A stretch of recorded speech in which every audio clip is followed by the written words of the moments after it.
JT Cisarua Mountain Dairy Tbk atau CMRY merupakan salah satu perusahaan makanan dan minuman yang mencatat pertumbuhan kinerja kuat pada tahun 2025. Perusahaan ini membukukan laba bersih sebesar 2,03 triliun rupiah, meningkat sekitar 34% dibandingkan tahun sebelumnya. Untuk memahami bisnis seperti ini, kita bisa menggunakan logika sederhana. Bayangkan sebuah warung makan yang memiliki menu disukai pelanggan. Selama pelanggan terus datang dan membeli kembali, bisnis tersebut berpotensi tumbuh stabil dalam jangka panjang.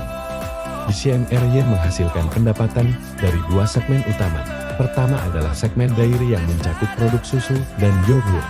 Kedua adalah segmen consumer foods yang meliputi makanan olahan seperti nugget dan sosis. Pada kuartal keempat tahun 2025, penjualan segmen dairy tumbuh sekitar 14% secara tahunan, didorong oleh peluncuran produk yogurt, susu UHT, dan produk tanpa tambahan gula.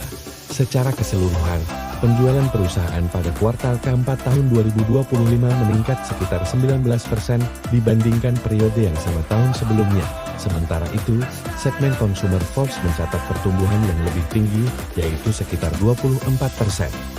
Salah satu pendorong utama pertumbuhan adalah produk Mishkimori yang mencatat kenaikan penjualan hingga 69% pada kuartal tersebut. Kontribusi produk Mishkimori terhadap pendapatan grup juga meningkat signifikan. Pada kuartal keempat tahun 2025, kontribusinya mencapai sekitar 24% dibandingkan 20% pada kuartal sebelumnya dan 17% pada periode yang sama tahun lalu.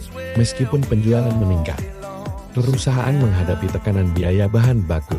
Pada kuartal keempat tahun 2025, margin laba kotor tercatat sekitar 44,9%, sedikit menurun akibat kenaikan harga susu bubuk dan daging sapi, namun secara tahunan, margin laba kotor perusahaan pada tahun 2025 masih berada di sekitar 45,3% untuk menjaga pertumbuhan.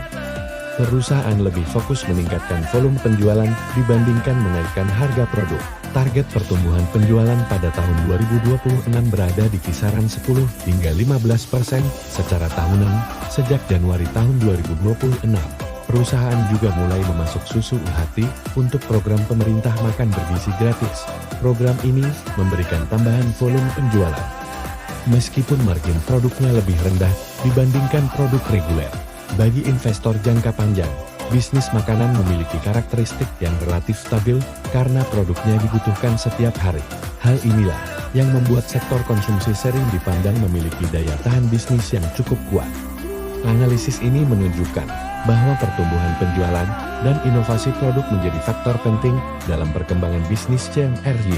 Namun, tekanan biaya bahan baku tetap menjadi faktor yang perlu diperhatikan. Untuk membaca analisis saham lainnya yang lebih mendalam dan berbasis data, Anda dapat mengunjungi website kami di piretosaham.co.id.